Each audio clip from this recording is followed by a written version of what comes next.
positive for COVID. So the fact that John Lewis didn't have COVID and Herman Cain does has nothing to do with politics. One guy contracted a virus because he was ignoring social distancing and wearing a mask because he was a Trump supporter. So that was his choice. The other guy did not contract COVID. So you can blame it on politics if you want, but that's what happened. Not everybody has COVID.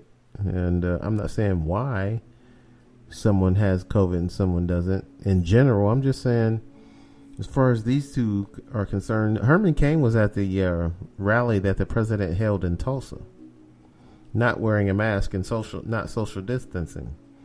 Okay, he announced after that he tested positive for COVID. And then he died shortly after that. But he was an old guy, too. I don't know how old he was. I'm not bothering to look it up right now. But I'm just saying the guy was an older gentleman. And, he contracted COVID and it took his life. John Lewis did not have COVID. So that's kind of a stretch, just throwing that out there. They didn't say anything about COVID with John Lewis. That's because he never tested positive. You got to test positive for it before they'll say anything about it. So that's just the silliness of some people. I just, read that on Facebook. On my feed, there was another gentleman that I went to school with who posted that. And I just thought I had to say something about it because it was just too silly. Not everybody who died yesterday, died from COVID.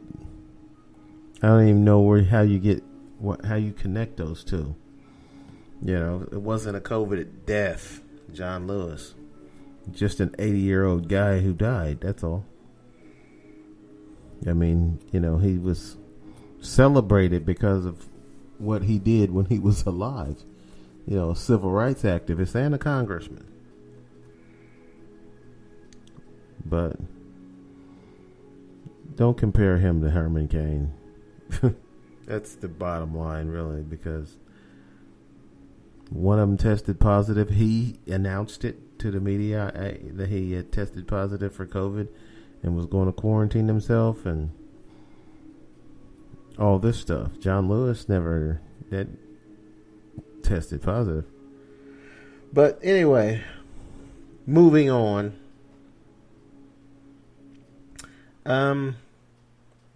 Wilford Brimley passed away.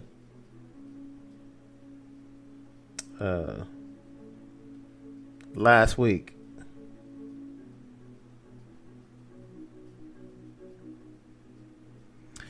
Wilford Brimley is the guy who was on the oatmeal commercials. For those of you who are not familiar with Wilford Brimley.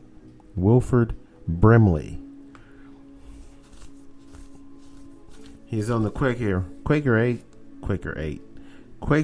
Oats commercials. Like I said, I did know how old he was. I did know that, but I forgot. So he was an old guy. He was pretty old. I think he was like 80 something, maybe. Anyway, Wilford Brimley was also in the movie The Firm. If any young people are listening to this, you probably don't know who I'm talking about. Wilford Brimley. He's been in a couple of.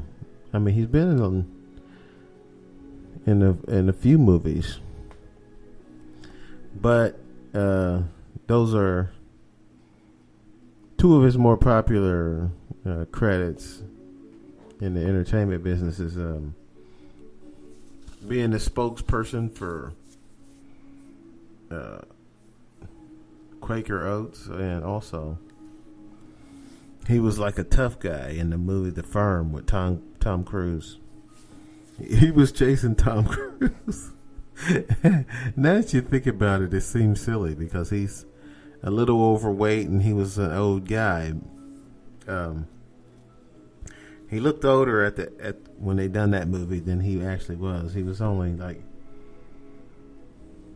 he looked like he was 80 when they done the movie. I mean, this guy's chubby. He's got a lot of white hair, gray hair, big bushy mustache.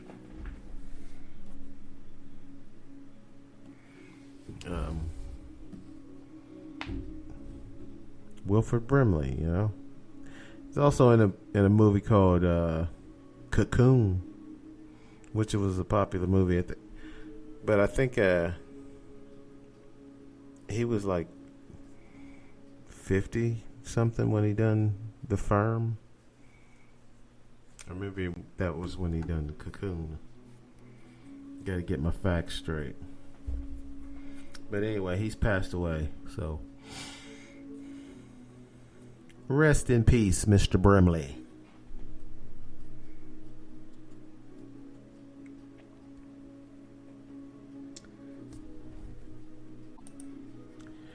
Now, here's something I almost forgot to mention, and I didn't want to wait until next week to bring this up. But there's new video of a black family, and it was all women in the car at this time. But it was a mother, her sister, and 3 kids. I do believe that's was reported. What was reported? A mother, sister, 3 kids, including a 6-year-old. The police, they were already stopped. They were in a parking lot, actually. The police rode up on them, drew their guns on African American children and a mother.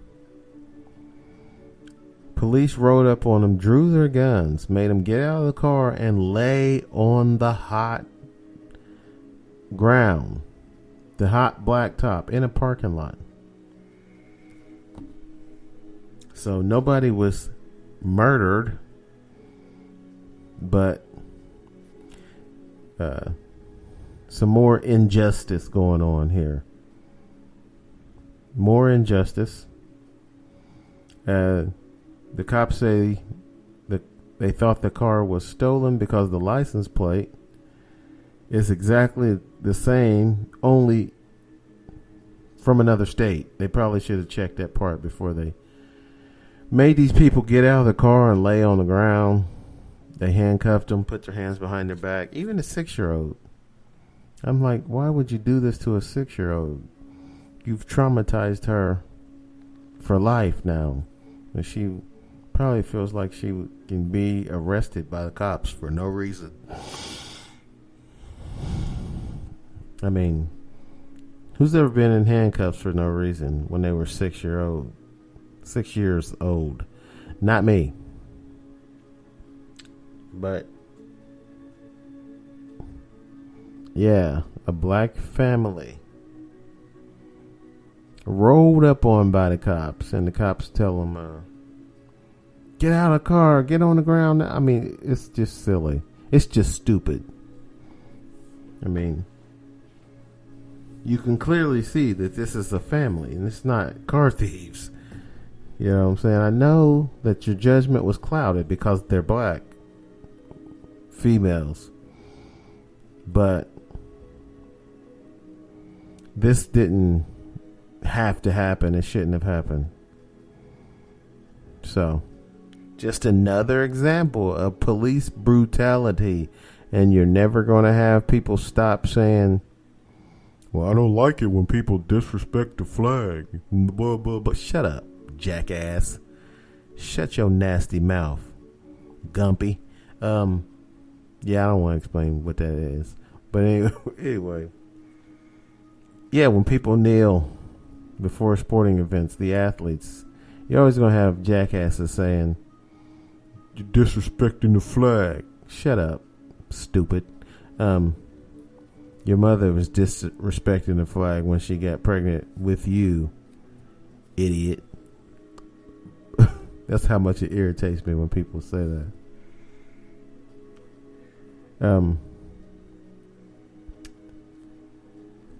The national anthem wasn't written for us. It wasn't even written as a song at first.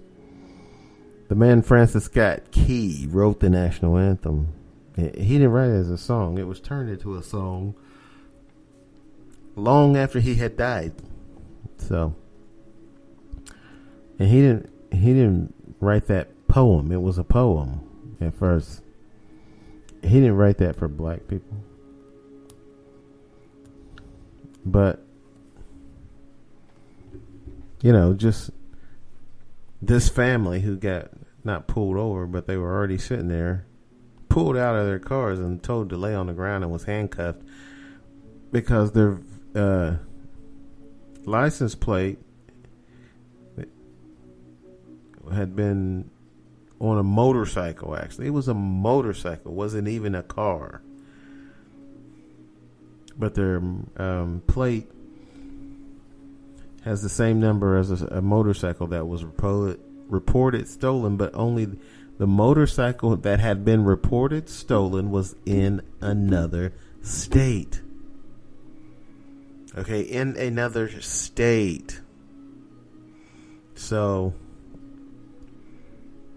isn't that something that you should find out? And what is with this pulling the guns out? Even if it was a car thief, unless you knew he was dangerous, why would you pull your guns out? You just pull him over and say, this car's been reported stolen. Give me some ID, sir. That's what you do. You don't pull your guns out, especially when you see small children in the car. But those cops don't get it. They always got an excuse to why they done things the way they done it. And the real reason is because you're jackasses. You're jackass cops. You can't think for yourself. You can't do anything right because you're steady blaming it on policy. So that's what these police officers done. They blamed it on policy that they've done this. Well, this is how we approach. No, it's not. It wasn't a dangerous situation, and you did not have anybody say someone dangerous stole this vehicle that you were looking for, that you shouldn't have been looking for because it's out of another state. But anyway, the number of excuses that you're going to see, it's crazy.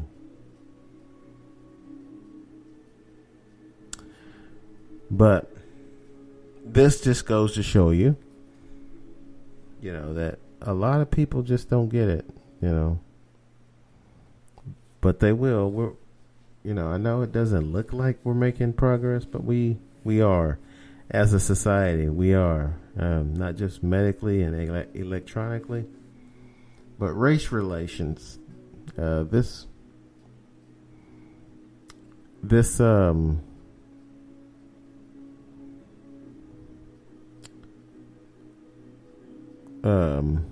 protests. I almost forgot what I was about to say. These recent protests, unfortunately, coming after the George Floyd murder. But, that's why Trump sent these national police officers that usually handle other things over to Portland and other cities that they've sent them to. Because the protests are still going on.